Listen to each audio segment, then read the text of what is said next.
Compléments alimentaires, pourquoi et pour qui? Eh bien, par définition, les compléments alimentaires sont des denrées alimentaires ayant un effet nutritionnel ou physiologique, commercialisées sous la forme de gélules, pastilles, comprimés, ampoules, capsules, tisanes ou solutions buvables, dont le but est de compléter notre régime alimentaire habituel. Il s'agit donc bien de compléments et non pas de substituts. Alors, il est intéressant de savoir comment les Français se comportent vis-à-vis des compléments alimentaires. Selon l'étude 1K2, voici quelques données assez précises. Alors en France, on estime qu'environ 20% des adultes consomment occasionnellement des compléments alimentaires et qu'environ 11% sont des consommateurs réguliers. Ce sont d'ailleurs plus facilement des femmes que des hommes et les compléments alimentaires les plus choisis sont des vitamines et des minéraux. Alors les 3 premières raisons pour lesquelles les personnes prennent des compléments alimentaires sont les suivantes. La lutte contre la fatigue, pour résoudre des problèmes de santé particuliers, pour rester en bonne santé ou mieux lutter contre la maladie. Alors ce sont effectivement de très bonnes raisons et c'est pourquoi il est finalement tout à fait légitime de prendre des compléments de vitamines, de minéraux et d'antioxydants dans les circonstances suivantes. Alors tout d'abord le cas de la fatigue chronique, dont on doit d'ailleurs comprendre la cause, parce que ça peut être une maladie, des carences nutritionnelles, un manque de sommeil, du stress, de la pression, bref, c'est le rôle du médecin de comprendre la cause de la fatigue. Mais indépendamment de la cause, les compléments alimentaires permettent de retrouver rapidement sa forme et sa vitalité. Alors il y a également le suivi des régimes restrictifs, parce qu'ils provoquent nécessairement de nombreuses carences. Ceci explique d'ailleurs la raison pour laquelle les femmes sont plus consommatrices de compléments que les hommes.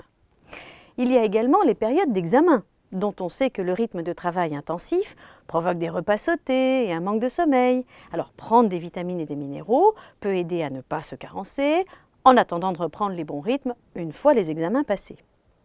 Il y a également le cas de l'alimentation insuffisante ou déséquilibrée, comme on la voit souvent dans des vies professionnelles très agitées. Il y a également le cas du sportif, dont on sait que les besoins nutritionnels sont augmentés et chez qui les apports nutritionnels ne sont pas toujours à la hauteur, loin s'en faut. Et puis n'oublions pas le sujet âgé en manque d'appétit qui doit surtout ne pas se carencer alors que ses besoins nutritionnels restent élevés. Enfin, il y a la personne malade ou convalescente qui va plus rapidement retrouver des forces, surtout si son appétit est encore vacillant.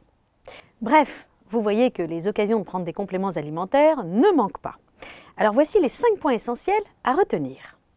D'abord, petit 1, l'alimentation doit rester votre premier capital santé. Et il faut toujours essayer de l'optimiser en connaissant évidemment mieux vos besoins et la manière de les couvrir par les aliments.